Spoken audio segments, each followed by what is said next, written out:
Good morning, everyone.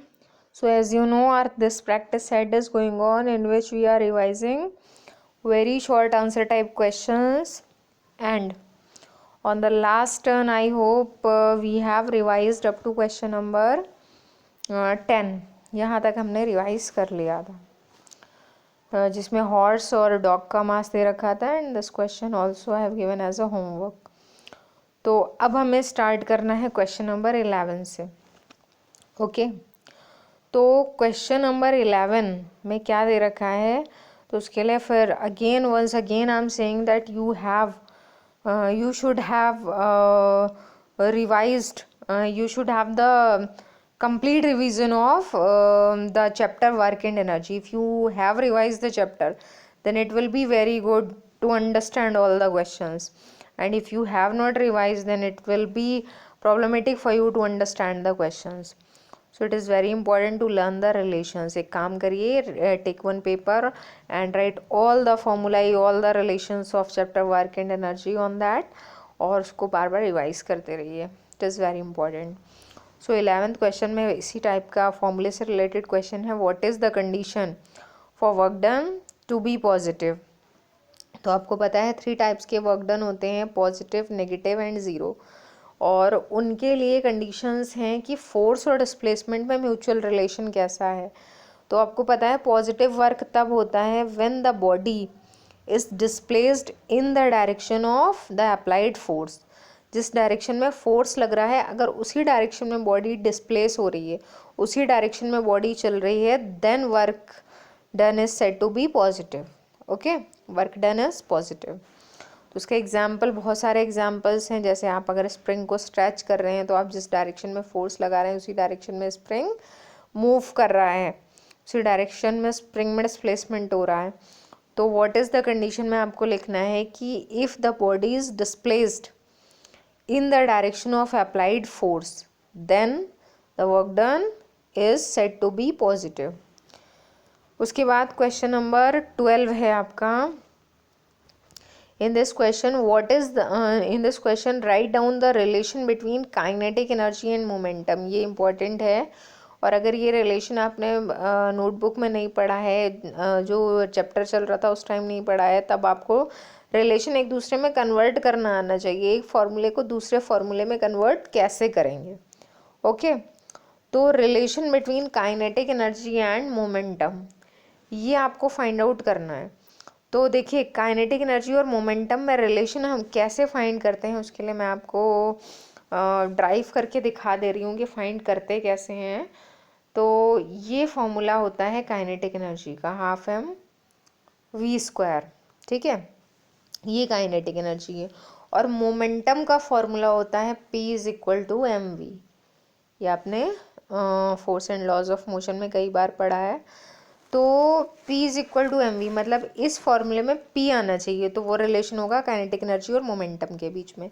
तो इसमें P introduce कराने के लिए हमें क्या करना पड़ेगा, तो उसके लिए देखिए एक चेंज आप ये कर सकते हैं कि यहाँ एम वी स्क्वायर आ रहा है, m सिंगल पावर है, v का स्क्वायर आ रहा है. अगर हम एक चेंज ये करें कि m पर भी अगर हम स्क्वायर लगाएं तो क्या करना पड़ेगा, m की एक पावर हमने बढ़ा दी है, तो बैलेंस करने के लिए m से डिवाइड भी करना पड़ेगा, क्योंकि जब ये कैंसिल हो जाएगा तो फिर से इसी फॉर्म में आ जाएगा रिलेशन.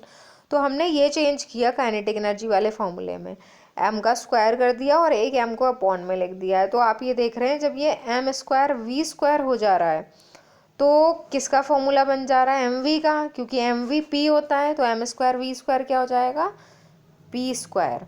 ओके, और अपॉन में क्या आ रहा है, 2m. तो काइनेटिक एनर्जी का फॉर्मूला होता है पी स्क्वायर अपॉन 2m. के फॉर्मूले में p आ रहा है, यही आपका रिलेशन है काइनेटिक एनर्जी और मोमेंटम में. तो आप रिलेशन लिखेंगे, it is k is equal to p square upon 2m. चाहे तो ऐसा पूरा ड्राइव करके भी दिखा सकते हैं. ओके तो ये आपका क्वेश्चन नंबर 12 था. इसके बाद 13 question. A cyclist comes to a skidding stop at 50 meter. During this process, the force on the cycle due to the road is 1000 Newton and is directed opposite to the motion. How much work does the road do on the cycle? तो question should be understood to you. एक cyclist जो है वो चल रहा है skidding stop. Skidding means होता है जहाँ पर स्लिपिंग हो सकती है। तो एक साइकिलिस्ट जो है वो स्किडिंग स्टॉप पर चल रहा है 50 मीटर। 50 मीटर की उसकी पूरी लेंथ है, डिस्टेंस है, और साइकिलिस्ट जो है वो साइकिल को मूव करा रहा है। इस प्रोसेस में क्या हो रहा है, force on the cycle due to the road, क्योंकि जब साइकिल रोड पे चल रही है तो फ्रिक्शनल फोर्स लग रहा है। तो रोड जो है वो साइकिल के मोशन को का अपोज करने के लिए कितना फोर्स लग रहा है, 1000 न्यूटन। और किस डायरेक्शन में लगाएगा, अपोज करने के लिए अपोजिट लगाएगा। साइकिल अगर इधर चल रही है तो रोड का जो फ्रिक्शनल फोर्स है वो इधर लग रहा है। How much work does the road do on the cycle. तो इस कंडीशन में रोड जो है वो साइकिल पर कितना फोर्स लगाता है। तो आपको पता है इस कंडीशन में जो लेंथ है वो तो इतनी है, जो डिस्प्लेसमेंट है इतना है, फोर्स की वैल्यू इतनी दे रखी है। तो आपको क्या करना है, फाइंड करना है वैल्यू। तो W is equal to -FS, क्योंकि जब डायरेक्शन अपोजिट होती हैं दोनों की तो नेगेटिव वर्क डन कहलाता है। तो यहाँ पर माइनस का साइन लगाएंगे और आप क्या करेंगे, दोनों की वैल्यूज पुट कर देंगे। फोर्स के प्लेस पर क्या पुट करेंगे, 1000, और डिस्प्लेसमेंट के प्लेस पर क्या पुट करेंगे, 50। इनकी मल्टीप्लाई कर देंगे तो आप आंसर जो है वो चाहे तो लिख सकते हैं 50,000 न्यूटन, या 10 की पावर्स में भी लिख सकते हैं। तो your answer will be 50,000 Newton. Okay, तो ये आपका इसका आंसर है, माइनस साइन के साथ आएगा। फिर आप चाहें तो लास्ट में एक्सप्लेन भी कर दें कि यार minus sign shows the opposite direction of force and displacement. Question number 14 आता है फिर, A boy pushes a book by applying a force of 40 newton. Boy जो फोर्स लगा रहा है बुक पर वो 40 न्यूटन है। Find the work done by this force as the book is displaced through 25 centimetre along the path. तो boy जिस direction में फोर्स लगा रहा है उसी डायरेक्शन में बुक मूव कर रही है और 25 सेंटीमीटर आगे बढ़ चुकी है। आपको क्या फाइंड करना है, बॉय का वर्क डन। तो यहाँ वर्क डन पॉजिटिव है तो फॉर्मूला यही रहेगा, F/S, और वैल्यूज़ जब आप पुट करेंगे तो फोर्स है आपका 40 न्यूटन, लेकिन डिस्प्लेसमेंट सेंटीमीटर में है और हम यूज़ करते हैं SI यूनिट, तो हमें यूज़ करना है मीटर। ओके, तो हम जब इसको कन्वर्ट करेंगे सेंटीमीटर को मीटर में तो हमें क्या करना होगा, 100 से डिवाइड करना होगा। तो 25/100 ये हमारा आ गया मीटर में। ठीक है, आपको ये सब गिवन में नोट करना है। मैं ये शॉर्ट में बता रही हूँ, लेकिन न्यूमेरिकल का तरीका हमेशा यही होता है कि first of all you will write the given. Given में आप नोट करेंगे F is equal to 40 newton, S is equal to 25 centimetre, उसी के आगे आप लिख देंगे इज इक्वल टू 25/100 मीटर। उसके बाद आप स्टार्ट करेंगे यहाँ से कि we know work done W is equal to FS, और फिर वैल्यूज पुट करेंगे। तो प्रॉपर तरीके से जैसे न्यूमेरिकल करते हैं वैसे ही करना है। If I see the short answers in your copy correction, so then I'll cut it.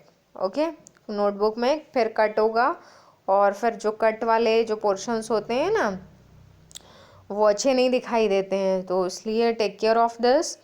तो इस तरह से ही आपको करना है। तो इसको जब हम कैंसिल करेंगे तो this will be like this, या फिर ऐसे मत करिए, और इजी तरीका मैं आपको बता रही हूँ। 25 फोर्जा हो जाएगा ना 100।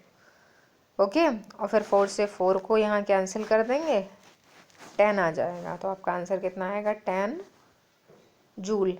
वर्क डन की यूनिट होती है जूल। ओके, तो फिर ये आ रहा है 10 जूल।